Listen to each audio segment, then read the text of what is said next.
Good afternoon, this is Schweitzer and a quick little answer key to a neutralization topic reminder, so kind of a pre-quiz. Um, let's get started. So we want to be able to write out neutralization reactions involving strongs and weaks. So this strong acid is just HCl is represented by an H plus and a Cl minus because they're not together in solution. And the NaOH would also, being that it's ionic, would be represented separate like that. OH negative. Now in the molecular version, that doesn't matter.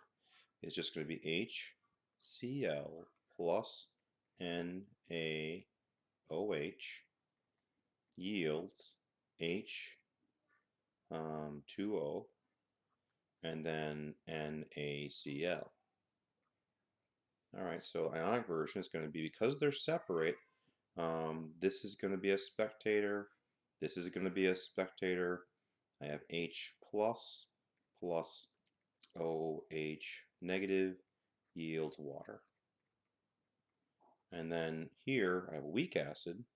We always show weak acids together. Okay, and again, not going to matter for the molecular version, but HF plus NaOH yields NaF, that's my salt, and then plus H2O.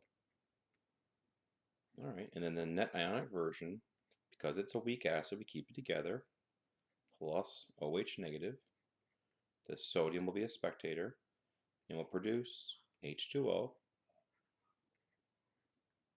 plus F negative. All right, so that's that. All right, so we got here a beaker contains 20 milliliters of a combined 0.1 molar HCN and adds 10 milliliters of 0.1 molar NaOH. Okay, we're at the neutralization reaction. Okay, so let's just do this. HCN, it's weak acid, plus doesn't tell what type of to do. We'll just do this one. NaOH yields NaCN plus water. Okay. Was there enough base to completely react with the equivalency point? And the answer is no. No, because you have twice the volume with the same concentration.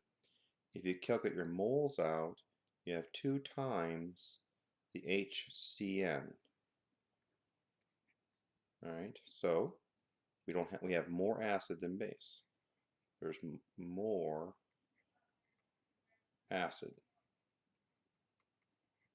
Okay, draw a final picture using just these things. So it doesn't make a difference what we do here, but you'd want to have more HCN than CN. So we don't have a beginning beaker. So really well, we have half of it. So if we do, let's say, like this, HCN,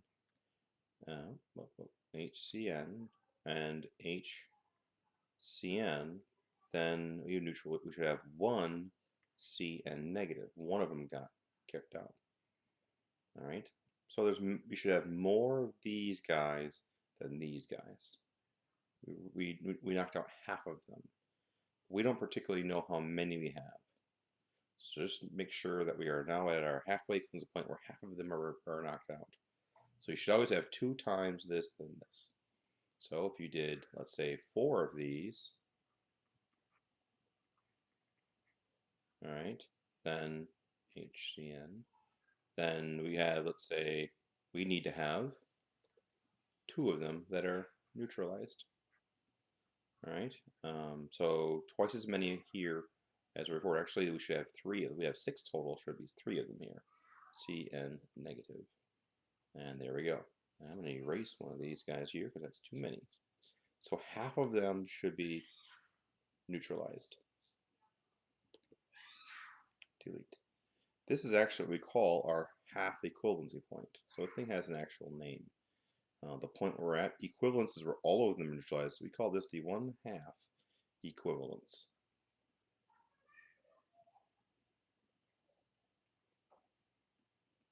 Okay. Either way, that's our picture. Okay. Next one.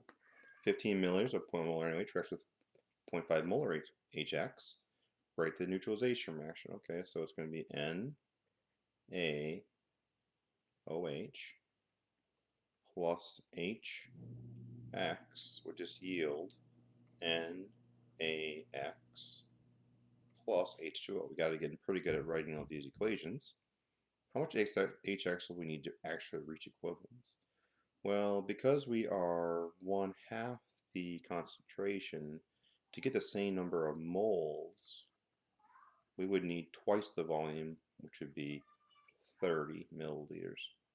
So 30 milliliters of half of that would give you the same moles as 15 milliliters of 0.1. So the answer is 30 milliliters. And let's go to the bottom here. 20 milliliters of 0.2 molar NaOH is needed to reach equivalence while neutralizing 5 milliliters of an unknown HX concentration. Alright, so I am going to start out with my known unknown table. Known, unknown. I got molarity, I got moles, and I got volume. Okay, so my known here happens to be my base, and my unknown is my acid. Why do I know it's my base? Well, it's the concentration is what I know about it. So this is 0.2, and then I have 20 milliliters of it required, 0.02 liters, and then this is 0.005 liters. Solve for your moles here. Solve for your that equals your moles here, and then we'll solve for this guy right here. Let's do the math here, and the math is going to be 0.2, so 0.2 times 0.02 equals, and that's be what, 0.04, and 0.004. 0.02 times 0.2 is 0.004, so this is 0.004, 0.004. This is 0.004. Divide those two out here. There we go. And let's see what we get for our concentration. 0.004, 0.004 divided by 0.005, and we get 0.8. Alright, this is just going to be, and does that make sense? 20 milliliters and 5, yeah, so it's okay, I think it's okay. 0.8 moles per liter is my answer. Alright, so took 20 milliliters to reach equivalency, so at 10 milliliters, half of it was gone. So this is what the picture would look like here if half of it was gone. And then all of it gone, it would just look like this. That's my equivalence. And there you go. Thank you very much. I think that's it.